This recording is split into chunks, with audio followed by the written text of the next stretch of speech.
இன்று நாம் காணவிருப்பது உளுந்தூர்பேட்டை அருகே வரலாற்று புகழ்பெற்ற அர்த்தநாரீஸ்வரர் கோவில் பற்றி. இதுபோன்ற ஆன்மீக செய்திகளை பெற தொடர்ந்து இணைந்திருங்கள் பூமி ஆன்லைன் டிவியுடன்.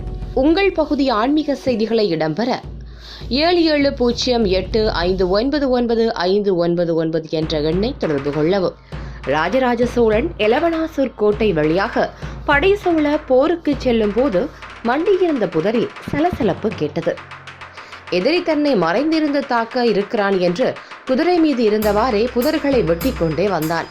அப்போது அந்த புதரில் இருந்த சிவலிங்கத்தின் மீது வாள்பட்டு ரத்தம் கொட்ட தொடங்கியது.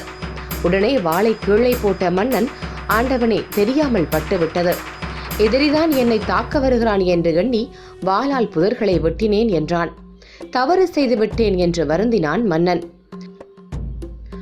அப்போது அசரிய ஒலி கேட்டது. மன்னா, உன் நினைவாக இங்கு எனக்கு ஓர் ஆலயம் கட்ட வேண்டும் என்று சொல்லி மறைந்தது. ராஜராஜ சோழன் உடனே தன் படைகளை தஞ்சாவூருக்கு அனுப்பி கட்டுமான பொருட்களை யானை, குதிரை மீது கொண்டு வந்து கட்டப்பட்ட கோவிலே இதுவாகும். இந்த திருத்தலம் பிற்காலத்தில் திருக்கோவிலூரை ஆண்ட தெய்வீக மன்னன் என்பவன் சாபம் நீங்க அர்த்தநாரீஸ்வரரை வழிபட்டு பின் சாப விமோசனம் பெற்றான் என்பது வரலாறு. இத்தகைய சிறப்பு வாய்ந்த இக்கோவிலில்தான் திருத்தேர் விழா கடந்த 20/3/2019 அன்று கொண்டாடப்பட்டது. இனி தேரை பற்றி நாம் விரிவாக காண்போம். உளுந்தூர்பேட்டை அருகே உள்ள எலவனாசூர் கோட்டையில் அருள்மிகு அர்த்தநாரீஸ்வரர் கோவில் உள்ளது.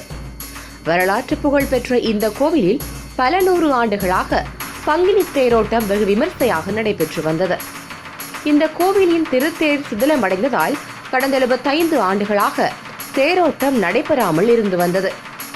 அர்த்தநாரீஸ்வரர் கோவிலின் தேரோட்டத்தை நடத்த பக்தர்கள் மற்றும் பொதுமக்கள் தொடர்ந்து கோரிக்கை விடுத்து வந்தனர். பொதுமக்களின் கோரிக்கையை ஏற்ற தமிழக அரசும் இந்து சமய அறநிலையத்துறை அதிகாரிகளும் நடவடிக்கை எடுத்து 30 லட்சம் ரூபாய் மதிப்பில் புதிய தேர் செய்தனர்.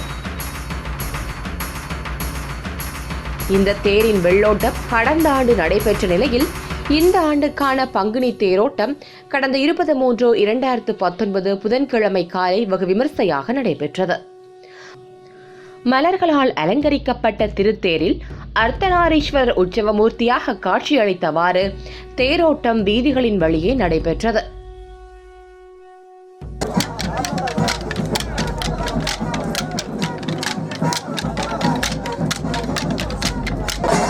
இந்த தேரோட்டத்தில் எலவனாசூர் கோட்டை, உளுந்தூர்பேட்டை, திருக்கோவிலூர், கள்ளக்குறிச்சி, கடலூர் உட்பட பல்வேறு பகுதிகளைச் சேர்ந்த பல்லாயிரக்கணக்கான பக்தர்கள் திரண்டு வந்து தேரை வடம் பிடித்து இழுத்து நேர்த்திக்கடன் செலுத்தினர்.